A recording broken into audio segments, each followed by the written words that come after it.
설교 제목에도 그렇고 아시다시피 오늘은 어린이날이었죠. 근데 저는 개인적으로 이 어린이날이 되면 늘 그래요. 이 질문 하나가 제 안에 매번 그렇게 떠나지를 않더라고요. 무슨 질문이냐? 도대체 몇 살까지를 어린이라고 해야 되냐는 거예요. 몇 살까지를 어린이로 봐야 되냐는 거죠. 그쵸? 여러분, 어린이날을 몇 살까지만 챙겨줘야 될 것 같으세요? 어린이날 되면 뭐 선물도 사주고 어디 놀러 데리고 가고 보통 그러는데 대체 몇 살까지 그 짓을, 그 노릇을 해야 되겠느냐라는 겁니다. 몇 살까지 어린이날이라고 그렇게 챙겨줘야 될까요? 몇 살? 솔직히 제 마음 같아서는 한 5살까지만 어린이라고 쳐줬으면 좋겠어요. 5살까지만. 절대 저희 집 애들이 8살, 6살이어서 이렇게 말씀을 드리는 건 절대 아닙니다. 네, 절대 아니에요. 아니라고 하긴 너무 티가 나는 것 같기도 한데, 여튼간에, 참, 이렇게 어린이날이면, 우리가 이제 당연히 어린이들이 주인공인 날로 이제 생각을 하게 됐죠. 우리 교회에도 그래서 너무나 귀한 우리 어린 영혼들, 학생들이 있는데, 매년 어린이날이면, 그래서 또, 어린 나이에 친구들만 이렇게 선물 주고 축하해 주는 게 영 제 마음에 걸려가지고, 별거 아니지만, 지난 주일 예배 때, 우리 고등학생까지, 모든 학생들에게 선물도 나눠줬습니다. 정말 너무 축복하고요.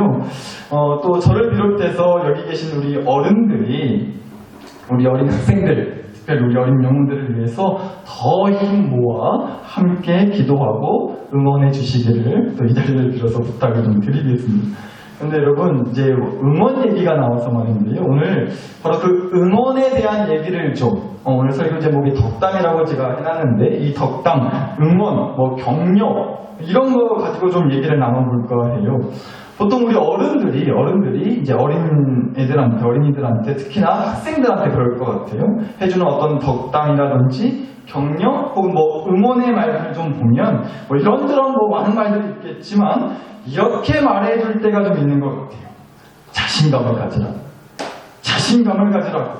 자신감이 중요한 거라고. 이렇게 자신감을 갖는 걸 되게 중요하게 말해준다는 거예요. 좋아요. 자신감 필요하죠. 호랑이 굴에 들어가도 뭐만 차리면 산다? 정신만 차리면 산다고요. 그러니까 자신감을 가지라는 소리이지 않겠어요? 그만큼 자신감이란 건 너무나 중요한 거 맞습니다. 그런데 저는요, 오늘 정말 단호하게 또 분명하게 좀 이렇게 말씀을 드리고 싶습니다. 바로 자신감을 버리자는 얘기를 하고 싶어요. 자신감을 가감히 좀 내려놓자는 거예요. 이게 또 무슨 뚱딴지 같은 소리냐? 그럼 자신감을 갖지 말라는 소리냐? 어린 학생들한테 자신감을 가져야지 어째 자신감을 버리라고 말하냐고, 어째 애들 기죽이는 소리 하냐고, 또 혹시 이렇게 생각하실지도 모르겠는데요. 오늘 주신 말씀을 가지고 우리가 한번 잘 생각해 봤으면 좋겠어요. 이스라엘 나라의 첫 번째 왕이 정해졌습니다. 하나님의 선택을 받고 사울이라고 하는 사람이 이제 왕으로 세워지게 되는데요. 역시나 그 시작에는 당연한 얘기지만 하나님의 은혜가 있었죠. 우리가 2주 전 수요 저녁 예배 때 다윗에 대한 이야기를 하면서 다윗이 성경에 처음 소개됐을 때는 다윗이 골리앗을 멋있게 때려 눕혔다는 그 얘기가 아니라 그 전에 다윗이요 하나님께 선택받고 기름 부음을 받아서 하나님의 영에게 크게 감동되었다더라. 이게 바로 다윗의 처음이라는 말씀을 드렸었는데, 역시나 오늘 주신 말씀에 나오는 사울도 마찬가지였다는 거예요. 사무엘상 11장 6절을 보시면요, 사울이 이 말을 들을 때에 하나님의 영에게 크게 감동되네라고 되어 있죠. 역시나 사울도 다윗과 마찬가지였어요. 하나님의 영에게 크게 감동되는 은혜를 받고 시작을 했다는 겁니다. 그리고 나서 이제 사울도요, 다윗처럼 다윗이 하나님의 영에게 크게 감동된 후에 골리앗을 물리칠 수 있었던 것처럼요, 사울도요, 그리고 나서 암몬이라고 하는 나라가 쳐들어왔는데 그냥 이겨버립니다, 사울이. 사무엘상 11장 11절을 좀 보실게요. 사울이 백성을 3대로 나누고 새벽에 적힌 한가운데로 들어갔어. 날이 더울 때까지 암몬 사람들을 침해 남은 자가 탁 터져서 둘도 함께한 자가 없었더라. 이제 암몬 민족이랑 싸워서 그냥 다 뒷공무니 빼게 도망치도록 만들었다는 거예요. 대단했죠. 이 덕에 그리고 사울은 이스라엘 백성들의 인정과 박수를 비로소 받게 되기도 해요. 그리고 실제 왕으로 이제 세움을 받게 됩니다. 그러니까 사울의 자신감이 그냥 뭐 어마어마하지 않았겠어요, 이쯤 되면? 그런데 그리고 나서 시간이 좀 지난 후에 이번에는요 블레셋이라고 하는 나라와 전쟁을 하게 된 거예요. 그런데 이 블레셋 나라 숫자가 어마무시했다는 겁니다. 말씀 좀 보죠. 13장 5절부터 7절을 보시면요. 블레셋 사람들이 이스라엘과 싸우려고 모였는데 병거가 3만, 마병이 6,000명이요. 백성은 해변에 모래같이 많더라. 이스라엘 사람들이 위급함을 보고 절박하여 굴과 숯불과 바위 틈과 은밀한 곳과 웅덩이에 숨으며 사울을 따른 모든 백성은 떨었다고 되어 있습니다. 블레셋 쪽 사람들, 블레셋 나라 사람들이 겁나게도 많았었나봐요. 해변에 모래같이 많았다고 되어 있잖아요. 그래서 이제 이스라엘 백성들이 그 숫자를 보고 그냥 쫄아가지고는 다 여기저기 막 숨고 벌벌 떨고 막 이랬다는 겁니다. 그러자 그때 사울 왕이 뭐를 했느냐? 13장 9절입니다. 사울이 이르되 번제와 화목제물을 이리로 가져오라 하여 뭐를 드렸어요? 번제를 드렸다고 되어 있죠. 참 잘했어요. 너무 잘한 거죠? 제사를 드렸다는 거예요. 예배를 드렸다고요, 예배를. 딴 거 하지 않고요. 하나님께 제사, 예배를 드렸다는 겁니다. 너무 잘한 거죠. 이제 상황이 썩 좋아 보이지 않으니까 백성들이 다 두려움에 벌벌 떨고 이거 뭐 제대로 싸워보기도 전에 이미 싸우기 전부터 자신감들이 다 바닥을 치고 있으니까 싸울 엄두를 못 내고 있으니까 야야 이거 안 되겠다. 제사 준비해라. 예배 준비하자. 예배 드려야 쓰겠다. 우리 하나님한테 우리 도움 구해야지 이럴 때 이랬다는 거예요. 너무 잘한 거죠. 그런데 말씀을 보니까요. 그랬다고 된통 혼나버리고 아주 그냥 혼나는 정도가 아니라 아주 생각지도 못한 저주까지 받게 됩니다. 왜 그랬을까요? 13장 13절에서 14절 한번 보실게요. 사무엘이 사울에게 이르되 왕이 망명대로 행하였도다. 왕의 하나님 여호와께서 왕에게 내리신 명령을 지키지 아니하였도다. 그리하였더라면 여호와께서 이스라엘 위에 왕의 나라를 영원히 세우셨을 것이거늘 지금은 왕의 나라가 길지 못할 것이다. 한마디로 사울이요 하나님께서 싫어하시는 행동을 했고 그래서 사울 당신은 나중 가서 결국은 왕의 자리를 내려놓게 될 것입니다 라는 그런 악당과 저주를 듣게 되었다는 뭐 그런 얘기인 거죠. 그럼 당연히 질문해 봐야겠죠. 사울이 대체 무슨 잘못을 했길래 도대체 그런 소리, 그런 안 좋은 소리를 들어야만 했느냐. 사실 뭐 말씀만 듣고 보면 그렇게까지 딱히 잘못한 건 없어 보이는데 말이에요. 앞서 말씀드렸지만 전쟁을 앞두고서 하나님께 제사 드리고 예배 드린 게 다였어요. 오히려 제사 안 드리고 예배 안 드렸으면 만약에 그렇게 했더라면 안 드린 걸로 혼이 나는 게 맞는 것 같지 않아요? 근데 제사를 드렸단 말이에요. 예배를 드렸다고요. 그런데 대체 사울이 무슨 잘못을 했냐는 거예요. 아니 겁나서 어디 제사 예배를 드릴 수나 있겠냐고요 이러면. 그렇잖아요. 저와 여러분도 이 휴일날 지금 이렇게 수요 저녁 예배를 잊지 않고 이 저녁에 교회에 나와서 예배 드리겠다고 이렇게 또 모이셨는데 그리고 겁나서 제사 예배를 드리겠냐는 겁니다. 당장이라도 얼른 일어나셔서 집에들 가세요 빨리. 가시라고요. 네, 진짜로 일어나서 가시는 분이 계실까봐 살짝 쫄긴 했는데 정말 그러지 않겠어요? 아니 겁나서 어떻게 제사를 드려요? 제사 드렸다고 사울은 뭐라 들었다니까요. 근데 여러분 당신은 달랐습니다. 우리가 이걸 오해하지 않고 들어야 돼요. 그러니까 지금 우리는 이렇게 자유롭게 와서 이제 예배 드리고 해도 하나 잘못이 아니고 문제가 되는 게 아니에요. 오해하지 마시라고요. 그런데 사울 왕 때 그 당시에는요 제사를 드린다. 제사를 인도하면서 제사를 시작하고 끝내는 건 오직 하나님께 선택받은 제사장만 할 수 있었던 거예요. 당신만 하더라도요. 그리고 그 당시에 그런 제사장 역할을 했던 사람은 바로 사무엘이라고 하는 사람이었단 말이에요. 이 사무엘은요, 사무엘상 1장부터 3장의 말씀을 보시면 아이를 갖지 못했던 한나라고 하는 여자가 하나님한테 간절히 기도해서 얻은 그런 아들이었어요. 그리고 이 여자가 기도를 할 때 하나님께 맹세했던 게 있었는데, 만약 자식을 주시면 하나님한테 그 자식을 바치겠다고 맹세했던 거예요. 그래서 이 사무엘이 이제 제사장 가문의 자식으로 바쳐지게 됐고, 자기 엄마가 하나님한테 맹세했던 대로요. 그래서 하나님께 제사장, 선지자로 세움을 받게 된 사람이 바로 이 사무엘이라고 하는 사람이었다는 거예요. 여튼 그렇게 그 당시에는 제사장 역할을 했던 사무엘이 직접 제사를 인도하고 시작과 끝에 함께 했어야만 했다는 겁니다. 그게 하나님이 정해놓으신 법칙이었어요. 물론 지금은 그렇지 않죠. 그래서 오해하지 말라고 말씀을 드렸던 거예요. 지금은 뭐 무슨 제사장 뭐 이런 사람이 있어야만 예배 드리고 뭐 그렇지 않다는 거죠. 물론 제사와 예배를 또 똑같은 거라고 얘기할 수도 없어요. 우리가 뭐 이 당시에 제사 드릴 때 제물 바치고 막 짐승 죽이고 이런 거 하지 않잖아요.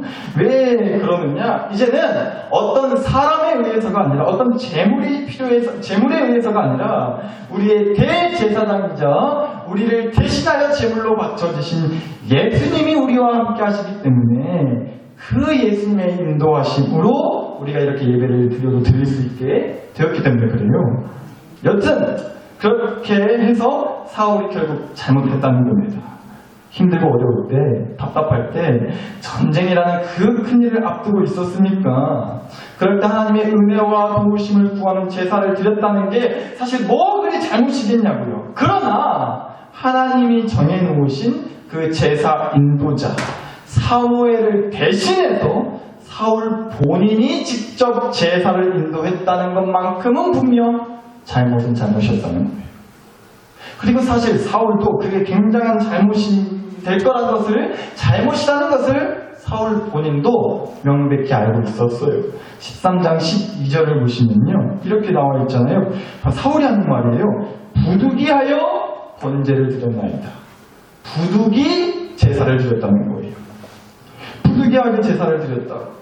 부득이하게라고 분명히 말을 합니다. 그러니까 자기가 그렇게 제사를 직접 인도하면 안 된다는 것을 알고는 있었는데 어쩔 수 없이, 이렇게 내가 제사를 인도하면 안 되는 걸 내가 아는데 부득이하게 어쩔 수 없이 사정이 급해서, 그래서 제가 제사를 인도했습니다. 부득이하게 라고 자기도 이걸 그렇게 제사를 직접 인도하면 안 됐다는 것을 알고 있었단 말이죠, 사울도. 그런데 여러분, 저는 이런 사울의 모습을 보면서요, 사실 그냥 뭐 사울을 막 마냥 욕하거나 같이 뭐라 하고 싶지는 솔직히 않더라고요. 그리고 솔직히 이해가 가요. 거듭 말씀을 드리고 있지만 전쟁을 앞두고서 다들 겁내하니까 백성들이 하나님께 제사 드리면서 같이 좀 으쌰으쌰하고 싶었던 거 아니겠냐고요. 더군다나 사울이 왕이었는데 아무것도 안 하고 그냥 벌벌 떨고 있는 백성들 앞에서 손 놓고 있을 수는 없잖아요. 뭐라도 해야 될 거 아니에요. 그런데 여러분, 이렇게 상황을 놓고 보면 사울 왕의 마음이 전혀 이해가 안 되는 것은 아닌데, 또 더 깊이 한번 생각해 보자면 사울이 그렇게 하면 안 되는 줄 알면서도 자기가 직접 제사를 그렇게 드렸던 데에는 어쩌면 자기 안에 이런 마음이 컸던 것이 진짜 문제였고 잘못이었지 않나 싶어요. 그래서 하나님이 뭐라 하신 거 아닌가 싶어요. 그게 바로 사울 안에 자신감이 너무 지나쳤다는 겁니다. 자신감이 너무 강했어요. 사울이 앞서 말씀드렸지만 한 차례 앞서 암몬이라는 데와 싸워서 이겼단 말이에요. 그 덕에 사람들의 인정을 받게 됐어요. 그리고는 떡하니 왕으로 세워지게 됐죠. 이러니까 뭐 그냥 자신감이 하늘을 찌르지 않았겠어요? 내가 왕인데, 내가 지난번에 암몬이랑 싸워서도 그냥 이겨버린 사람인데 까짓것 제사도 그냥 내가 인도하고 그러면 되지! 당장 지금 전쟁을 앞두고 제사 드려서 이 죽어있는 백성들 기 살려주고 그럴 수도 있지. 왕인 내가 나서면 되지 뭐. 그게 뭐가 그렇게 문제겠냐고. 그게 잘못인 줄은 알지만 그렇다고 그게 그렇게까지 문제가 되겠냐. 내가 하겠다는데, 상황이 이렇대, 내가 해도 충분히 할 수 있을 것 같은데 이 자신감, 바로 이 자신감이 오히려 사울 본인한테 독이 됐다는 겁니다. 왜냐하면 더 정확하게 말해서요, 사울 안에 가득 차 있었을 그 자신감에는요, 말 그대로 자신감으로만 가득 차 있었기 때문에 결국 본인한테 독이 됐다는 거예요. 자신감으로만 가득 차 있었다고. 이게 무슨 얘기냐? 이제 사울이 왕으로 세움을 받으면서요, 사무엘이 일종의 설교를 해요. 그 말씀이 앞장인 12장에 나오는데요. 12장 22절 24절을 좀 보실게요. 현재 사무엘이 얘기를 하는 겁니다. 여호와께서는 너희를 자기 백성으로 삼으신 것을 기뻐하셨으므로 여호와께서는 그의 크신 이름을 위해서라도 자기 백성을 버리지 아니하실 것이요. 그러니 너희는 여호와께서 너희를 위하여 행하신 그 큰 일을 생각하여 오직 여호와를 경외하며 너희의 마음을 다하여 진실이 섬기라고 분명히 말해줬어요.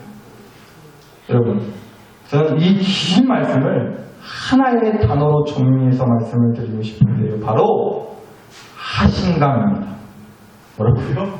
하신감이라고요. 하신감.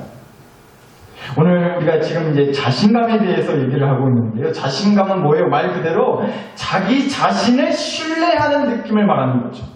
자신감, 자기를 신뢰하고 믿는 느낌을 말하는 거라고. 그런데 하신감은요, 뭐겠어요? 바로 하나님을 향한 신뢰, 하나님을 믿는 느낌을 말하는 겁니다.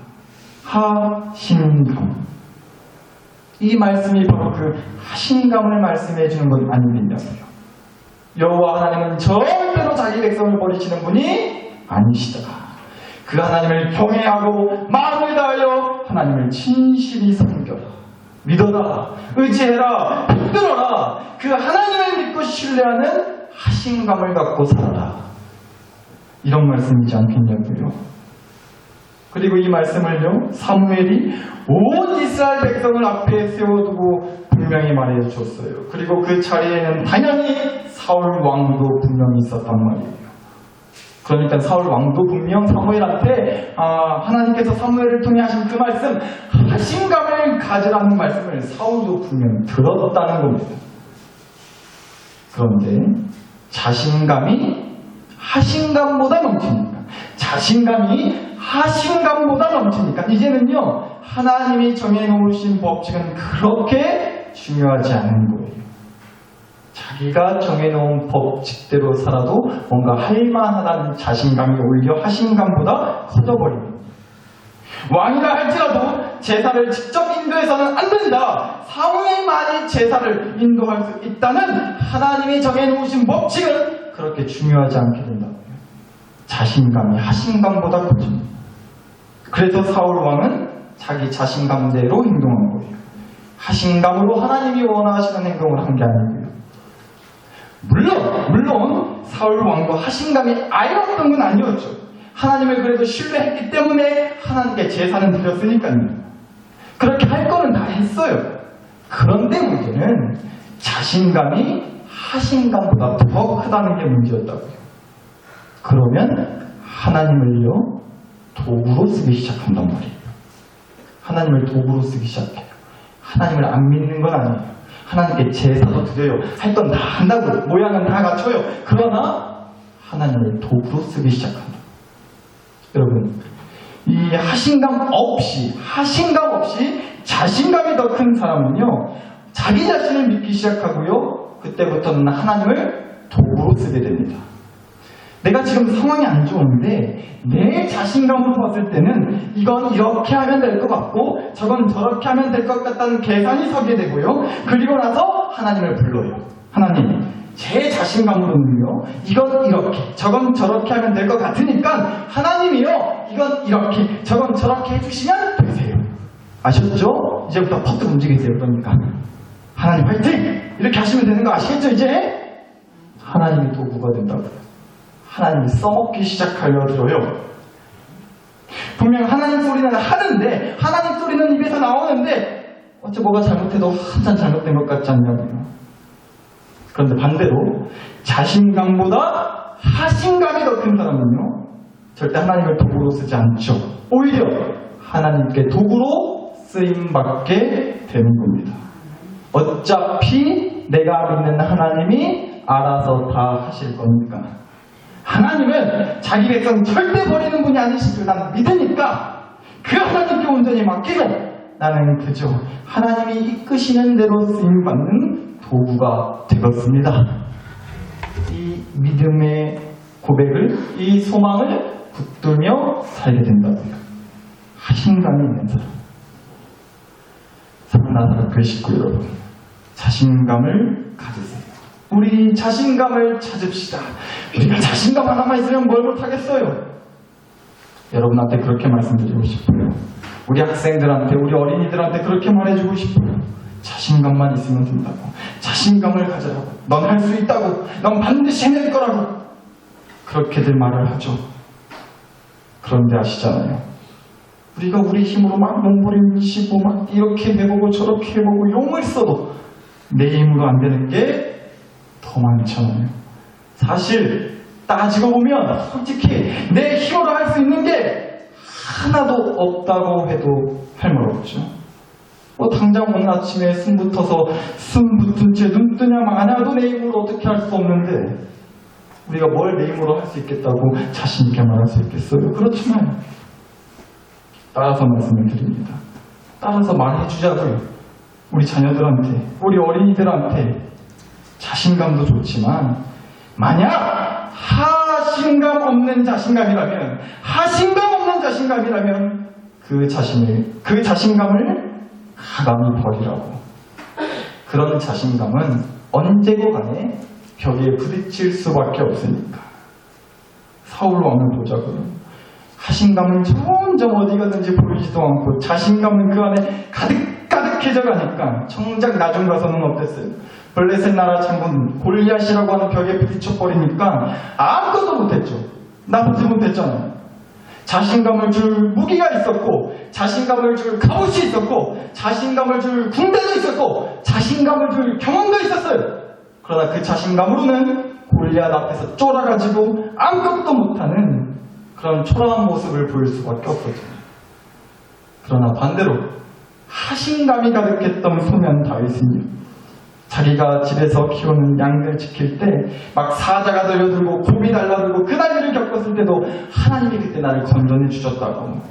나는 그런 하나님을 신뢰하는 하신감이 있다고 외쳤던 다윗은요, 아무도 어떤 어른도 나서지 못했던 그 대결의 현장에 앞장서서 나가 골리앗이고 뭐고 때려 눕혔잖아요.